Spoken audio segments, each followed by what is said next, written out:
Hey everyone, it's Bob Crossan. I'm the editorial director for the Endeavor Business Media Water Group, and I am also the editor-in-chief of Wastewater Digest. I'm joined today by Cameron Colby. She is National Institute on Drug Abuse Program Manager for Biobot, and we're going to be talking about wastewater surveillance, infectious diseases, and all of that good stuff. So, Cameron, thanks for being here. Yeah, thanks for having me. It's a pleasure. So we definitely saw this surge in this wastewater surveillance stuff, especially during COVID, but it sounds like you guys have really expanded this beyond the scope of just that.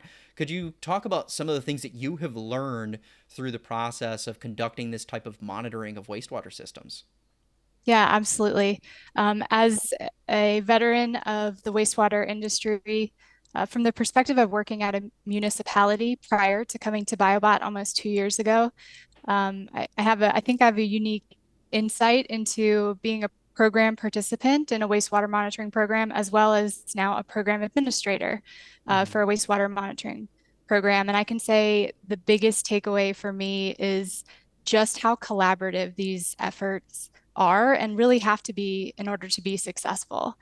So you have your wastewater utilities that are hugely critical in the collection of samples and the submission of those samples. And then you have laboratories like Biobot Analytics, public health laboratories. You have local and state level health departments that also have involvement in these programs, as well as national health department involvement in these programs. And so none of this can be successful without each of those legs of the stool and without transparency and communication and collaboration between those multiple units, to make these types of programs a success. Yeah, it's really cool to think about like what the city of the future looks like with all of this data and making actionable choices to inform the public and help them stay safe and healthy too. I think there's just a lot of really cool things. We'll talk about that in a little bit, but I wanted to ask too, so you said you came from the kind of the utility perspective.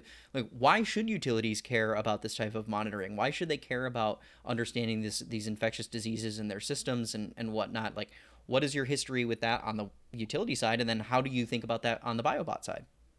Yeah, great question.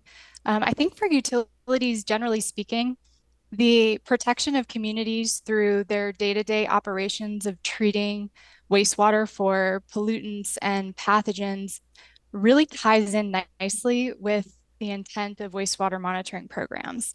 Um, by conducting daily operations at a utility perspective, you are in effect protecting the public health of your community by ensuring that certain pollutants and certain pathogens don't make their way from the wastewater facility out into the environment. And so when I think about wastewater monitoring programs to proactively help community public health, I really just see that as a continuation of the current mission and the current day-to-day operations from a utility perspective. This is just taking a little bit different stream of wastewater. It's not treated, it's from the influent, and sending that off to be understood for, the population health dynamics of both infectious diseases as well as high-risk substances as well. Yeah. So yeah, so you usually utilities are taking those samples from their effluent, their actual discharge point, making sure that they're meeting permit regulations. But you're saying that this would be kind of on the influence side, so what's coming in, and then you have a good baseline of like what's happening throughout the course of the treatment. Is it a common practice to do influent sampling as well as that effluent sampling, or is this, like you said, kind of an addition for most utilities? Yeah, so what we find is most utilities, as a part of their regulatory permits, have to conduct some form of influent sampling in order to Mm. show percent reduction through the treatment process. And so, since influent samples are already being collected in most utilities, this is a really seamless way to integrate in just parsing out a few extra, milliliters of that influent sample that you're already collecting to be sent off to, a team that can not only analyze that, but can help contextualize and understand what's in that influent wastewater from either a disease perspective or from a high risk substance perspective. Yeah. So if you're already doing it, this is an easy lift, is what you're saying. Certainly, yes. Yep. Yeah. So where do you see this going? What do you see as the future of this type of monitoring? What does the, like I talked about earlier, what does the city of the future look like when this data is a little more readily available, when it's at volume and at scale, and what does that mean for the general public as well as the utility? Yeah, that's also a great question. I think one of the biggest things to remember about wastewater-based monitoring is that this is an equitable, anonymous, and extremely cost-effective way to understand population dynamics from a disease perspective that we haven't typically had any level of insight into.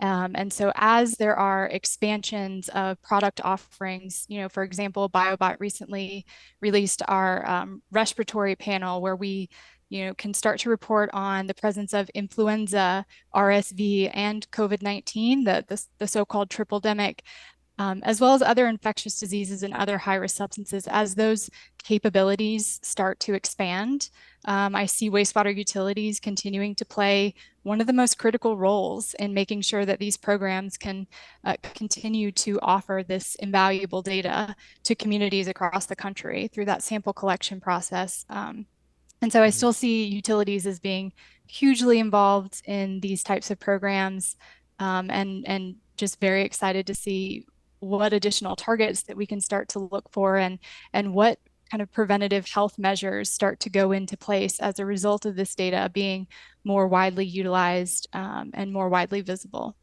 Yeah, yeah, because when you think about getting some of this anonymized data to public health officials or health departments, for example, they could disseminate that to local doctors and to understand the regionality of different disease outbreaks or things like that before it becomes a true epidemic again, right? I think there's a lot of really cool elements to that um, it's just really fascinating. It sounds so cool.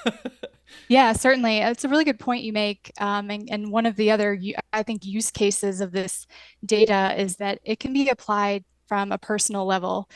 Somebody who may be, immune deficient can look at their Mm, community's wastewater data and make a decision whether they want to wear a mask on a certain day or whether they maybe want to wait for a couple weeks to make this special trip. We see use cases like that being made all of the time.